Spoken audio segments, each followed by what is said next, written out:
Student journey starting from the year 1939, and we will try to cover up to 1941.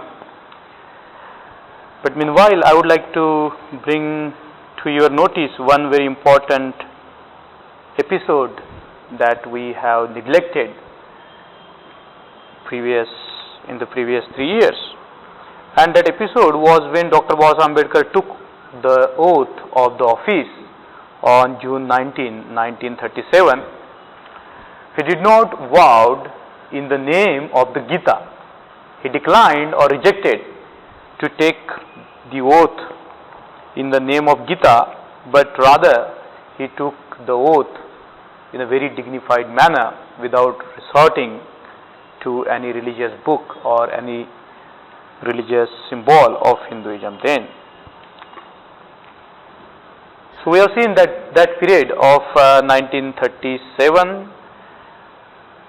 1936, 1937, 1938, 1939 was a very crucial period because Dr. Ambedkar floated a political party. He became the member of the Bombay Legislative Assembly with 15 of his colleagues, and he represented in a very dominant Congress-dominated Legislative Assembly. He tried to talk about the issues of the oppressed communities, and we have seen that it was very difficult because a lot of the people who became the member of the Bombay Provincial Assembly were not trained in the parliamentary procedures. Some of them were very illiterate, and Dr. Ambedkar was, we can say, the most educated in the democratic methods. He was widely read. He read widely on the democratic issues and the parliamentary system. He was also instrumental or one of the major factors in getting through the Constitution of India, which was named as the Government of India Act 1935. Because he was so well equipped in those matters, he could easily make impact on the entire Bombay Legislative Assembly. But though there was a new constitution in India which came into being in 1935, we can call it the Constitution of India. Dr. Ambedkar referred to it as such, the Constitution of India. Though it had many limitations, Dr. Ambedkar decided to work within the framework of new constitution that came into force in 1935, because as we have seen that he firmly believed that the problems could be solved by the legal and the constitutional methods, and those problems could not be solved if there are the blockades in a way of discussions and debates between the people. So he saw the debates and the discussion as a necessary way forward to resolving even the social issues, because he was a firm believer in the democratic and the constitutional methods. So this attitude naturally got mirrored in when he participated in various debates of the Bombay Legislative Assembly. At that time in India there were 9 British provinces, and Bombay province was one of the very important provinces of the British Empire. So we have seen how he was very constantly engaged in the parliamentary sort of affairs. Also we have seen that he was busy in making his livelihood by working as the principal of the law college. Later on in 1939 he resigned because he found it just too much to engage on all different levels at a time. And we have seen that the world events were shaping up in such a way that the World War II was rising on the horizon, and we have seen Dr. Ambedkar's diplomatic response to the outside events as to what should be the terms of engagement of India in the war on the sides of the Allies. He defended the position of the Allies in their fight against the tyrannical forces of fascism and Nazism. And we have seen how carefully he worded his sort of response to the world events that were happening at that period of time. And that brings us to 1939, when the World War II is arising in the world. Also, in terms of the Indian situation, there was a constant debate whether there should be the federation or whether there should be a singular central power. So by the federation, I would like to explain this term to you. When we talk about the federation, the states become very autonomous and more powerful than the central government. Dr. Ambedkar said that if we go for the federal structure at this juncture of time, it will weaken our power to engage with the British in terms of the independence of the country. Because if we go for the federation, you give so much power to the federal unit that your united power is crumbled. And when he gave a 2-hour speech in 1939 in the Gokhale Institute, which was later published as the Federation or Federalism in 1939, he clearly spoken against the federalism or federation, we can say, not against federalism but against federation. It's quite a complex political document if we look into that, but if we look into that very carefully, it gives us sort of a sense of nation or sort of a sense of state that Dr. Ambedkar was thinking about India. So in 1940, on the brisk of the World War II, which broke out in Europe in 1939 with Germany attacking Poland, and British naturally wanted to have the support of Indians to fight the Axis powers or the Axis forces, which were led by Germany. And Congress decided not to cooperate with the British. They wanted to make it a term that India should be given independence at that point of time.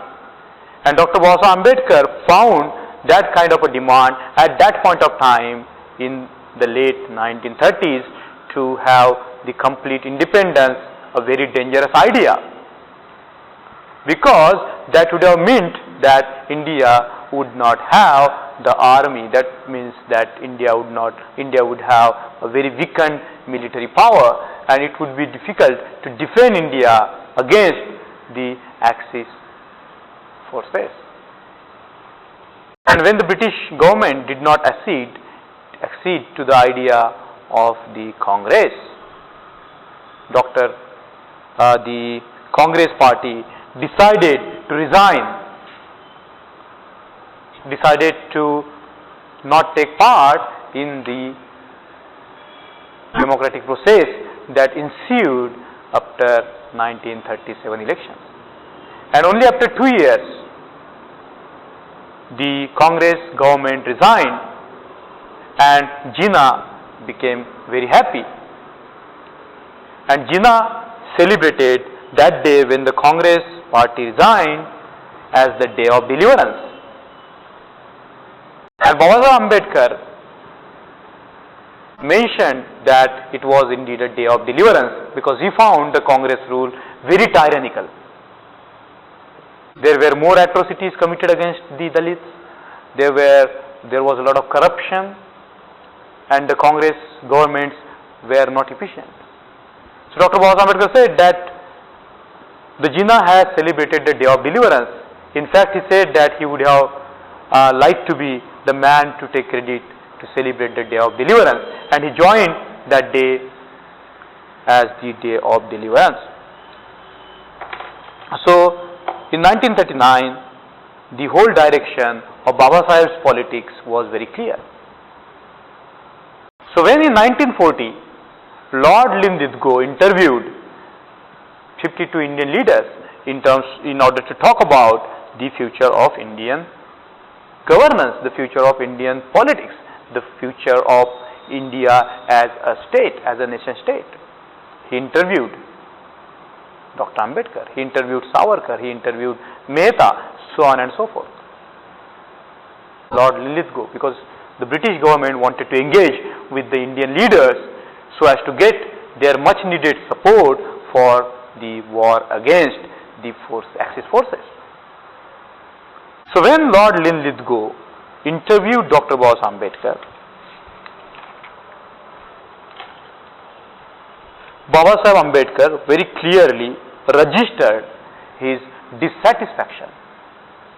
He said that he is very dissatisfied with the working of Pune Pact. He told Lord Linlithgow in 1940 that in the revised constitution he would like to reverse the position and not go along with the Pune Pact because it has done no good to the depressed classes. So he told the Governor General of India his viewpoint about the question of the Pune Pact. Very important thing happened here. When Lord Linlithgow issued a statement after meeting the 52 Indian leaders that after the end of the war, now in 1940 they didn't know when the war was going to end. So after the end of the war, Lord Linlithgow told the Indians or the Indian representatives that after the end of the war there will be a new consultation that will take place with the Indian and the minorities will not be avoided at any cost. He added that there will be a consultative committee that would take into account the political parties in India.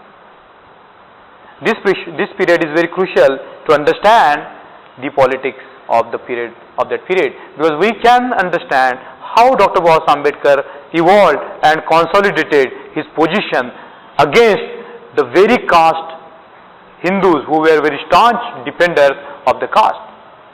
They were trying to advocate the independence, but they were completely forgetting the equality existing in that country. They wanted the transfer of power to take place from the Britishers to their hands, and they were not concerned at all, we can say, as to how the power will be distributed among the Indians. And therefore, it's very important to understand Dr. Baba Ambedkar's position when it was clear that the power was to be transferred from the Britishers to the Indians. So he said, Dr. Baba Ambedkar said that the minorities problem would never be solved unless Gandhi and the Congress gave up their egoistic and insolent attitude towards persons and parties outside the Congress. Because Congress wanted to show all the time that they are the sole representative of all the Indians, which was not the case, because there were several political parties contending for the power. There was Muslim League, there was Independent Labour Party, there were a couple of parties, there was a Justice Party, and so on and so forth. He said that patriotism was not a monopoly of congressmen, and therefore persons holding views divergent from the Congress had perfectly legitimate right to exist and be recognized. So it is not that the Congress is India, which Congress was trying to pose as they are the sole representative of the Indians. So this is a very crucial period, and keep this dimension in mind, that Dr. Baba Ambedkar was not ready to accept the claim that the Congress represented the interest of all Indians. He neither accepted the claim that the Congress represented the untouchables. And during that period, the Congress leader was trying to engage in dialogue with various leaders of the world, and in fact Nehru went to China to talk about the Indian future or the future of India, and met Chiang Kai-shek, the premier of China, that period of time. And Dr. Baba Ambedkar said or made a very important statement during that period, which I am going to read for you.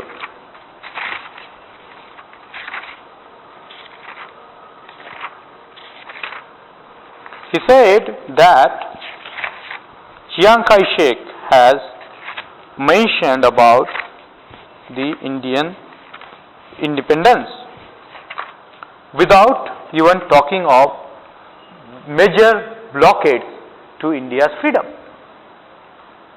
Dr. Ambedkar always added or accepted that there is a need for independent India. But how that is going to take place? Independence is okay.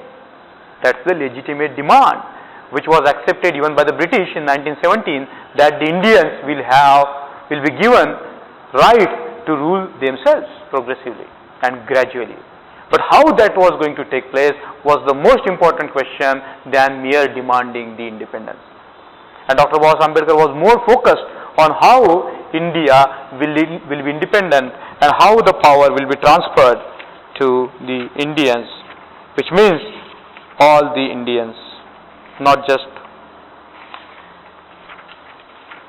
one particular side.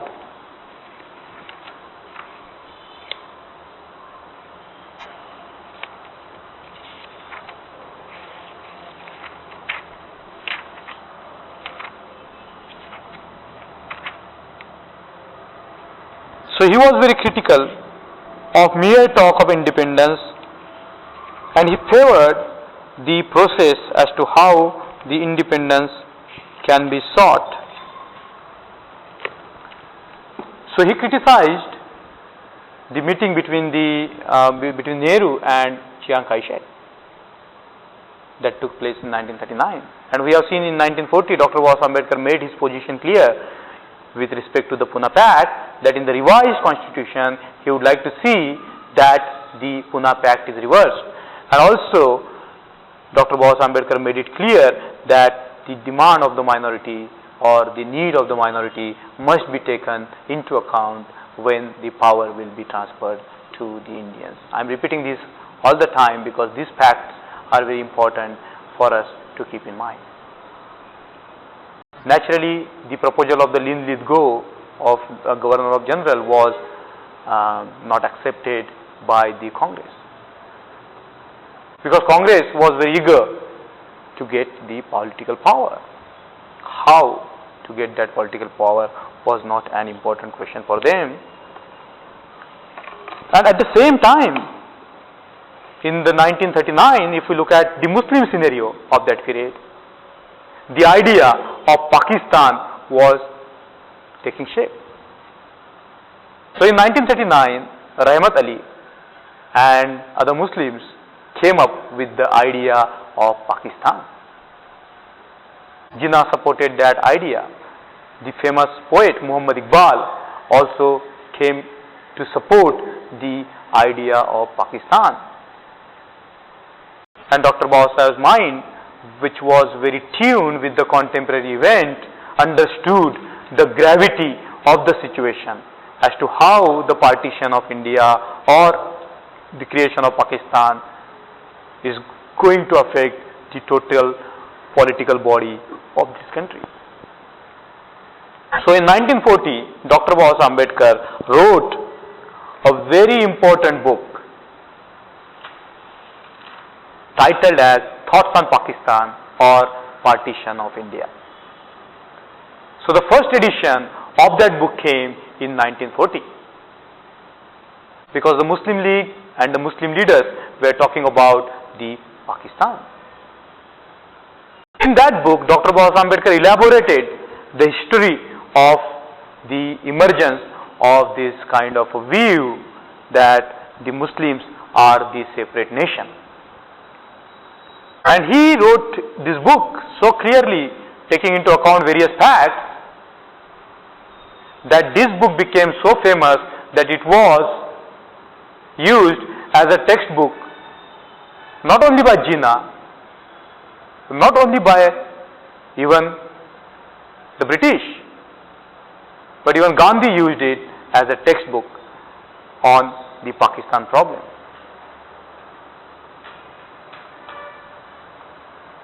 So we can see that Dr. Ambedkar is not just concerned about the problem of the depressed classes.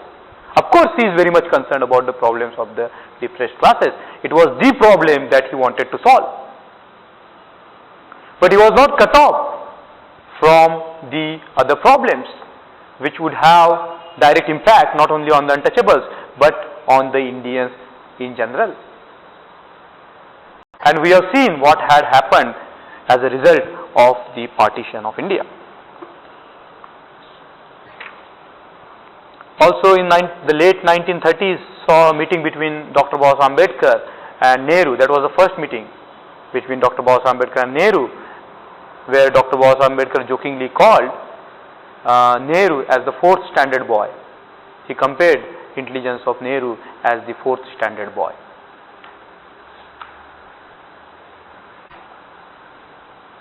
So in a meeting that took place in 1939, in a conference that was held, Dr. Ambedkar made very important statements which I am going to read thorough. Ambedkar then described how the majority were denying liberty, equality and fraternity for the growth of the untouchables. He told the House that out of 100 Mamlatdars, only one was from depressed classes. Out of 34 Mahalkaris, none was from them. Out of 246 head clerks, none was from them. Out of 2,444 revenue clerks, only 30 were from his class. Out of 829 PWD clerks, only 7 were from scheduled caste. In the excise department, 3 out of 189. Out of 538 police inspectors, only 2. Out of 33 deputy collectors, only 1 was from the scheduled caste. So that was the condition of the scheduled caste in 1939. No representation in the government. And then he further declared, I know my position has not been understood properly in the country. It has been misunderstood. Let me therefore take this opportunity to clarify my position. Sir, I say that whenever there has been a conflict between my personal interest and the interest of the country as a whole, I have always placed the claims of the country above my personal claims. I have never pursued the path of private gain. If I had played my cards well as others do, I might have been in some other place. I do not want to say about it, but I did not do it. There were colleagues with me at the round table conferences who, I am sure, would support what I say, that so far as the demands of the country are concerned, I have never lagged behind. Many European members who were at the conference rather felt embarrassed that I was infant terrible of the conference. He was a terrible infant or a terrible child at the conference. That's what the European member felt when he talked about the country, because he was stood for the country in the round table conferences. And in one of the very important remarks that he made, that the latter generations of the Indians will come to know that there was no patriotic like him in that country. Because if we look at the proceedings of the round table conferences, Gandhi defended the interest of the princes, while Dr. Ambedkar was defending the interest of the common man. He was talking on the behalf of the common man. He was talking for the transfer of power to the common man. He was talking about the adult franchise.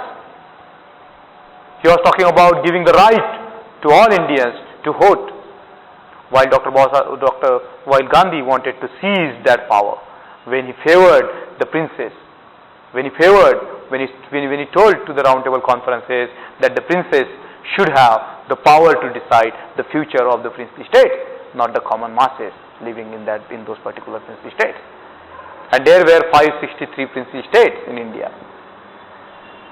So I am going to read further. But I will also leave no doubt in the minds of the people of this country that I have another loyalty to which I am bound and which I can never forsake. That loyalty is the community of untouchables in which I am born, to which I belong, and which I hope I shall never desert. And I say this to this house as strongly as possibly can, that whenever there is any conflict of interest between the country and the untouchables, so far as I am concerned, the untouchables' interest will take precedence over the interest of the country. I am not going to support a tyrannizing majority simply because it happens to speak in the name of the country. I am not going to support a party because it happens to speak in the name of the country. I shall not do that. Let everybody here and everywhere understand that this is my position. As between the country and myself, the country will have precedence. As between the country and the depressed classes, the depressed classes will have precedence. The country will have no precedence. That's all that I wanted to say with regard to these amendments of mine, because he was putting forth an amendment in the House.